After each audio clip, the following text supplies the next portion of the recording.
परम विख्यात परम सेवक माननीय कमिश्नर साहब सुरेंद्र सिंह जी पधारे हैं छोटे से गांव में। मेरे पास शब्द नहीं है। मेरठ में वो CDO रहे, मुझे कुछ ध्यान पड़ रहा है। मुजफ्फरनगर में भी रहे, फिर बनारस में मैंने इनकी शोहरत सुनी, फिर लखनऊ में रहे। जब शेर याद आया इनके खुश अखलाकी और इनकी पॉपुलरिटी के लिए, जहाँ भी जाएगा रोशनी बखेरेगा, जहाँ भी जाएगा रोशनी बखेरेगा, किसी चिराग का कोई मकान नहीं होता। ये सोच है कि कमिश्नर साहब की गाइडेंस हमें हमेशा मिलती रहेगी। जहाँ तक आपके साथ पद्मश्री भारत भूषण जी हैं, पद्मश्री भारत भूषण जी ग्रामीण अंचल में बहुत बड़ा काम कर रहे हैं और उनके लिए भी मैं महाभारत का एक श्लोक कहूँगा। काम्ये ना तो अहम काम्ये राज्यम ना स्वर्गम ना पुनर्भवन, काम्ये दुक्तात्मा नाम प्राणी नाम आरती नाशनम। ना तो मुझे स्वर्ग चाहिए, ना मुझे राज्य चाहिए, ना मुझे मुक्ति चाहिए। मेरे जीवन का उद्देश्य है कि मैं हमेशा गरीबों के दुख को दूर करता रहूं। उन शब्दों के साथ मैं उनके विषय में कहना चाहता हूँ।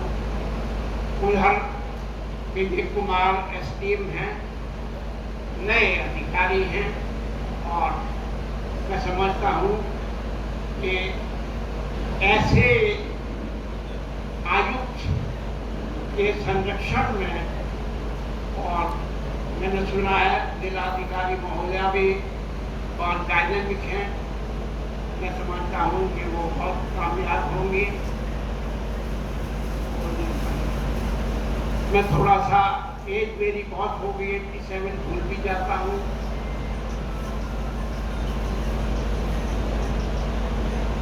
विजय कुमार जी को मेरा आशीर्वाद है और मेरे बाएं तरफ कर्नल माना बैठे हैं और इन्होंने गांव की सेवा के लिए जो कार्य सोचा है ये अभूतपूर्व है और अद्वितीय। मैं आपको बता देना चाहता हूँ कि 2013 में ये कंपनी एक्ट में अमेंडमेंट हुआ था कि किसानों के लिए कंपनी बनाई जाए, फाइनेंशियल कंपनी बनाई जाए जो कि अपना स्वतः काम करेंगी। 2013 से अब तक पूरे हिंदुस्तान में 7,000 के करीब 6,954 कंपनियां ऐसी बनी हैं, फार्मर्स की कंपनी, जिनमें महाराष्ट्र में सबसे ज़्यादा कंपनियां हैं, 2,000 के करीब हैं, आंध्र प्रदेश में 900 के करीब हैं और यूपी में हमारी 654 कंपनी इस फार्मर्स एसोसिएशन की हैं। और मैं चितौली को, यहाँ के डायरेक्टर्स को और माना जी को सबको बधाई देता हूँ कि ये इन्होंने बहुत अहम कदम किसानों को उठाने के लिए बनाया है। यहाँ के आज के मेजबान हैं, डायरेक्टर हैं दोनों,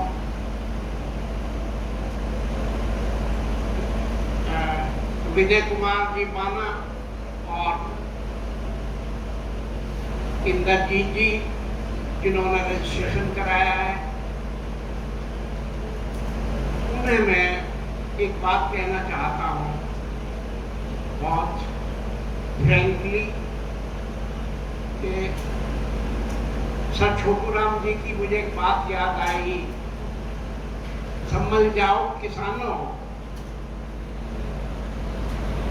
संभल जाओ किसानों, तुम्हारा नाम भी मिट जाएगा तुम्हारी दास्तानों से।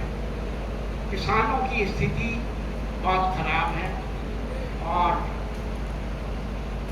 मैं समझता हूँ कि हम सब ही ग्रामीण बैकग्राउंड से आए हैं, किसानों के विषय में जानते हैं।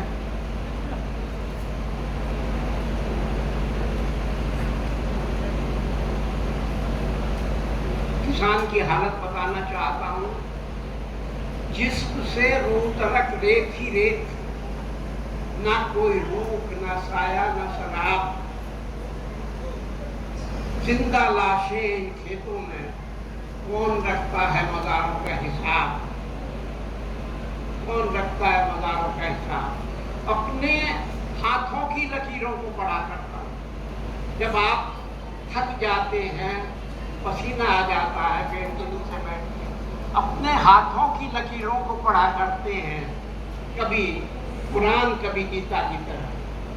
मानवर मैं कहना चाहता हूँ, किसान की कोई जाति नहीं है, कोई धर्म नहीं है। किसानी एक अपने आप में जाति है, धर्म है, और किसान कर्मयोगी है। अहिंसा का 3 नियम किसान के स्वभाव में है। अहिंसा,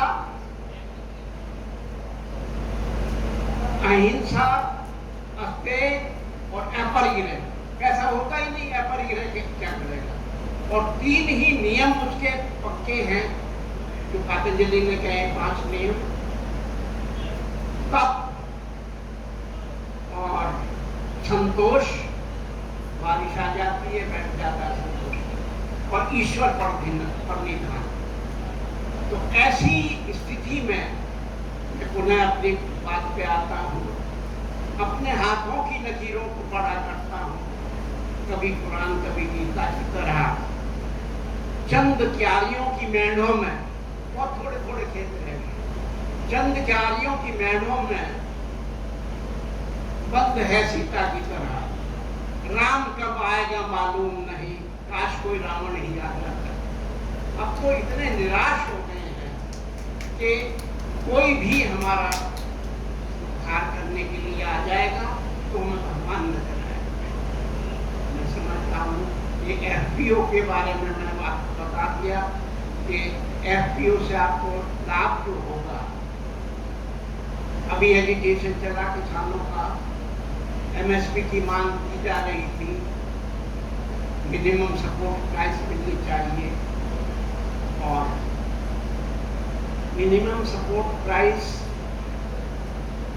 इसलिए नहीं दी जा सकती कि सरकार 22-23 जो फसलें हैं उनको सब खरीद नहीं सकती। खरीदने के बाद उनका बिकना, इसलिए मेरा एक सबमिशन है आपके माध्यम से महोदय कि मिनिमम फेयर प्राइस, यानी फेयर प्राइस का मेरा मतलब ये है कि आपकी मक्का 800 रुपए क्विंटल बिकती है और उसका शुद्धिकरण हो गया, आधी किलो डिब्बे का 1 किलो मक्का का आटा 50 रुपए में इजी डे पे और रिलायंस में बिकता है। तो ये जो डिस्टॉर्शन है, ये जो बाजार में एक आपको फेयर प्राइस नहीं मिलती, इसका एकमात्र इलाज भाइयों एफपीओ। आप अपने ऑर्गेनाइजेशन बनाइए, आपको बहुत लाभ होगा, आपको फाइनेंस मिलेगा। किसान की इतनी स्थिति नहीं है कि वो अपनी फसल को रोक सके, उसे डिस्ट्रेस सेल करनी पड़ती है। जैसी फसल आती है पहले से ही उसका बिकना का हो जाता है। उसके लिए आप, मेरा निवेदन है, इंफ्रास्ट्रक्चर बनाइए, अपने वेयर हाउसिंग बनाइए। अभी सरदना तहसील में किसी लेडी ने बनाया है, वेयर हाउस बनाया है, इंडिविजुअल बनाया है, लेकिन एफपीओ के आधार पर आप बनाएंगे तो आपको टैक्सेशन की मदद होगी और ये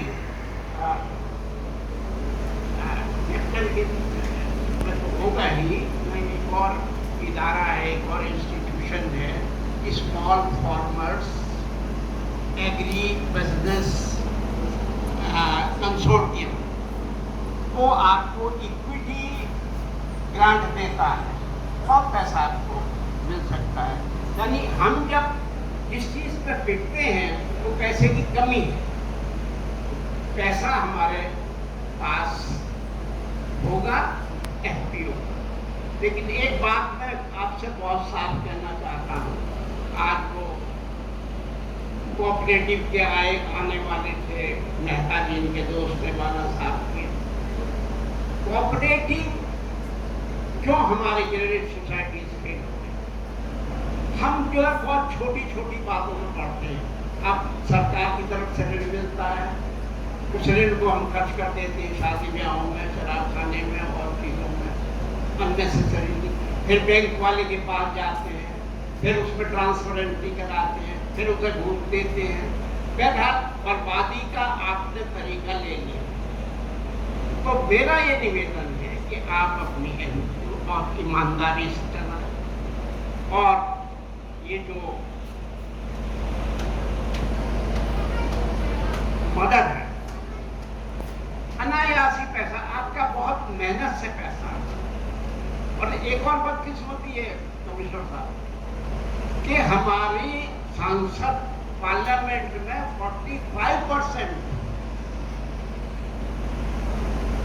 एमपी ये लिखते हैं कि हमारा एग्रीकल्चर पेशा है, उसके बाद भी हमारी ये दशा है। तो मैं शेरत करता हूं, उनकी राह में मिट्टी के घर नहीं आते, उनकी राह में मिट्टी के घर नहीं आते, इसीलिए तो उन्हें हम नजर नहीं आते। जिन्हें सलीका है गम की वजह समझने का, उन्हें किसान के आंसू नजर नहीं आते, उन्हें किसान के आंसू नजर नहीं आते। तो ये बहुत बड़ा कदम है, सब मिलके चलें। एक बात और मैं कहना चाहता हूँ, मैंने अमूल का कलेक्शन सेंटर, मेरी बेटी महाराष्ट्र में है, उनसे मिलकर मैंने आके भी अमूल इतना कामयाब क्यों हो गया, हम क्यों फेल हो गए। तो कलेक्शन सेंटर पे हम गए, 3 घंटे में बैठा रहा। सुबह को किसान जो दूध वाले थे, किसान के लिए थे सब, ऐसे गरीब लोग भी थे और पेशे वाले भी थे, भैंस सब थे, भैंस ले अपना दूध ले लेके रखे। कलेक्शन सेंटर पर दूध के सब सैंपल लिए गए, वो भरा, उनका बिल पूरा बन गया।